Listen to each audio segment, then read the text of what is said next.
Hey fam, welcome back to our channel. இந்த வீடியோல Yamaha FZ 125cc வந்து அப்கமிங்ல launch பண்ண போறாங்க.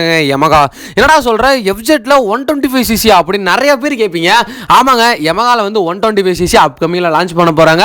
சோ இந்த பைக்கை பத்தி ஸ்பெக்ஸ் அண்ட் டீடைல்ஸ் விஷஸ் எல்லாமே இந்த வீடியோல பார்க்க போறோம் ஒன் பை ஒன்னா. சோ வீடியோ ஸ்கிப் பண்ணாம கடைசி வரைக்கும் பாருங்க, அப்பதான் உங்களுக்கு என்ன அப்படிங்கிறது புரியும். நம்ம சேனலுக்கு யாராவது சப்ஸ்கிரைப் பண்ணாம பார்த்துட்டு இருக்கீங்க அப்படின்னா மறக்காம கீழே உள்ள ரெட் கலர் சப்ஸ்கிரைப் பட்டனை கிளிக் பண்ணி சப்ஸ்கிரைப் பண்ணிக்கோங்க. அப்படியே பக்கத்துல உள்ள பெல் ஐகானை கிளிக் பண்ணி ஆளுங்கிற ஆப்ஷனை போட்டீங்கன்னா நான் போடுற வீடியோ எல்லாமே ஃபர்ஸ்ட் அண்ட் இன்ஸ்டன்ட்டா உங்க மொபைலுக்கு நோட்டிஃபிகேஷனா வந்துரும். சரி வாங்க வளவலன்னு பேசாம வீடியோக்குள்ள போலாம். நிறைய பேர் நான் இதை சொல்ல விட்டு ஆச்சரியமா பாப்பீங்க, என்னடா FZல 125cc அப்படின்னு. ஆமாங்க, இப்போ வரைக்கும் உங்களுக்கு நல்லாவே தெரியும் Yamahaல சேல்ஸ் அதிகமாக போயிட்டு இருக்கிறது இந்த FZ சீரியஸ் மட்டும்தான். இந்த FZல 150cc 149cc இருக்கும்போது இந்த அளவுக்கு சேல்ஸ் போகுது அப்படின்னா ஒரு நல்ல கமிட்டர் பைக்குங்க. உங்களுக்கு நல்லாவே தெரியும், ஒரு கம்ஃபர்டபுளான ஒரு ஃபேமிலி பைக்குங்க. நல்லாவே இருக்கும் உங்களுக்கு லாங் டிரைவ் பண்ணுறதுக்கும். சரி, என்ன பவர் மட்டும் தான் கொஞ்சம் கம்மி. பவர் ஓரியன்டாக என்னதாவது ஒரு டிஸ்அட்வான்டேஜாக இருந்தாலுமே உங்களுக்கு FZயை பொறுத்தளவுக்கு ஏகப்பட்ட அட்வான்டேஜஸ்லாம் இருக்குது. அதே மாதிரி தாங்க அந்த வகையில் இந்த FZ 125cc லான்ச் பண்ண போகிறாங்கங்க. ஸோ இந்த பைக்கை பற்றி ஃபுல் ஸ்பெக்ஸ் அப்படியே ஒன் பை ஒன்னாக பார்க்க ஆரம்பிக்கலாம். இப்போ Yamaha FZ 125 சொன்ன விட்டே நிறைய பேர் எப்படா வரும்னு எதிர்பார்த்துட்டு இருப்பீங்க. அதில் உங்களுக்கு ஒரு பெரிய ட்விஸ்ட்டாக என்னன்னா, இந்த பைக்கோட ப்ரைஸுங்க. இந்த பைக்கோட ப்ரைஸ் வந்து அண்டர் 1 lakh லான்ச் பண்ண போகிறாங்க. ரொம்பவே சந்தோஷமாக இருக்கு. நான் ஒரு அண்டர் 1 lakh அப்படிங்கும்போது ஒரு நல்ல கமிட்டர் பைக், ஒரு எப்படி சொல்கிறது, எல்லாத்துக்குமே FZ அப்படின்னா அவங்க ஒரு நேம் பண்ணி வச்சுருப்பாங்க. ஸோ அந்த FZல ஒரு 125cc ஒரு பைக் லான்ச் ஆக போகுது அப்படிங்கிறது ரொம்பவே ஒரு நல்ல விஷயம் தாங்க. ஏன்னா 125cc இப்போ இருக்கிற பைக்ஸ் எல்லாம் விட MTலே 125cc வந்து லான்ச் பண்ண போகிறாங்க. அதே அந்த இதில் தான் இப்போ வந்து உங்களுக்கு FZலேயும் 125cc லான்ச் பண்ண போகிறாங்க. நான் அண்டர் 1 lakhன்னு சொன்னது வந்து ஒரு பேஸ் வேரியண்ட்டுங்க.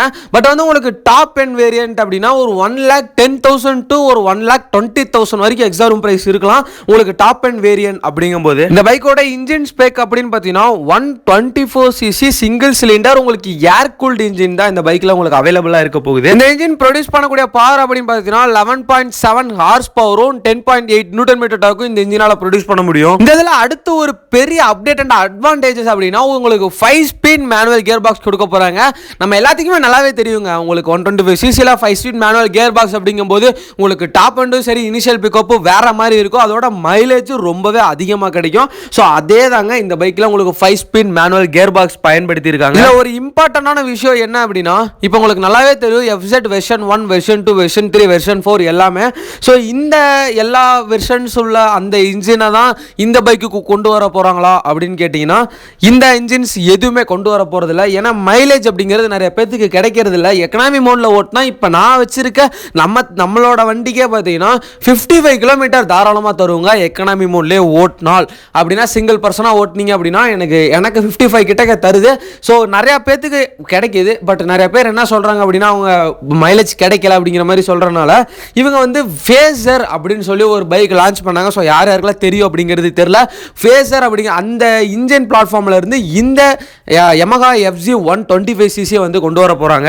என்னதான் FZ வந்து ஒரு பர்ஃபார்மன்ஸ் ஓரியன்டான பைக்கா இல்லாம இருந்தாலும் உங்களுக்கு ஒரு family comfort and mileage orient பைக்கா தாங்க கொண்டு வர போறாங்க இந்த பைக்கையும். சரி, இப்போ இருந்து ஆல்ரெடி பைக்கே தெரியும். நம்ம பைக்குக்கே பார்த்தீங்கன்னா டாப் எண்ட் அவ்வளோக்கா இல்லை, ஒரு 128 to 130 போகுது.